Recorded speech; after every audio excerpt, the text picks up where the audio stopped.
So we used to live here.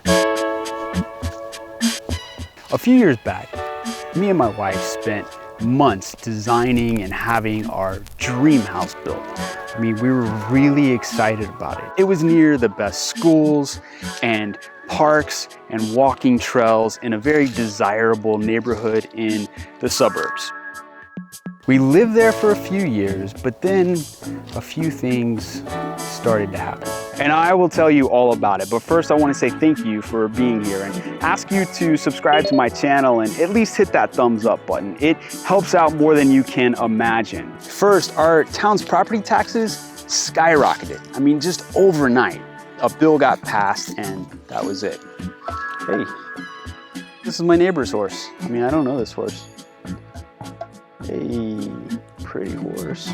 And then we started homeschooling our kids, and it just didn't matter how good the local public schools were anymore. You're gonna bite me while I'm looking at the camera? I hope not. I don't know if it actually wants me to pet it. And not too long after we started homeschooling our kids, coronavirus happened. Oh, that's a fresh one.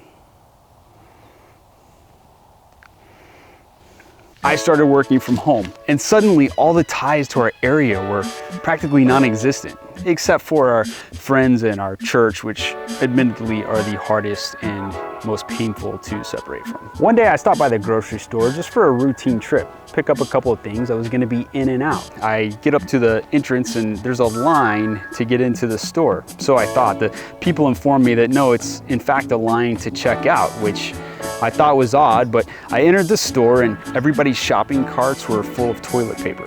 This is when I learned about the great 2020 toilet paper shortage that I'll be telling my great-grandkids about. Toilet paper wasn't the only thing that we were short on. About a week after that, I couldn't find meat anywhere. There was no meat, none. I started wondering how far this whole thing would go. Would we have to escape to the mountains and hunt for and fish for our sustenance to feed and provide for my family?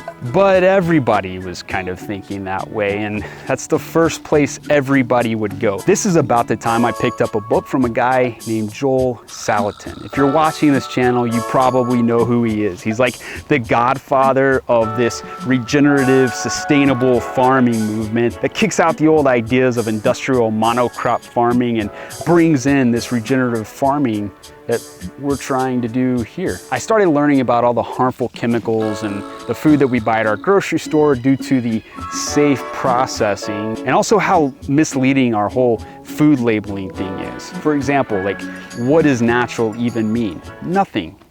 It means nothing. I started getting concerned with what I've been feeding my kids. I mean, what have the hormones that they've been eating done to change their physiology? Hey, Reese. What? Come on, Reese.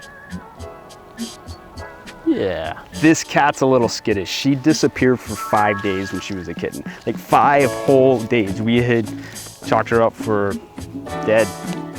And then she came back. We should rename her to like Lazarus. She had scars all over her face. There was only one thing to do in my mind, and that was to start the farm. We raised 6 chickens in our little tiny suburban backyard, and every other available square inch of that yard was filled with vegetable garden. But we quickly ran out of space and we wanted to do more. So we did the only sensible thing. We bought a farm. Well, sort of. We bought 30 acres of timber property that we're trying to turn into a farm. It mostly looks like this. So far, we've cleared a few acres for new pasture. We've raised nearly 300 chickens. We've got 4 bred heifers that'll calve in March, but we have a lot more to do.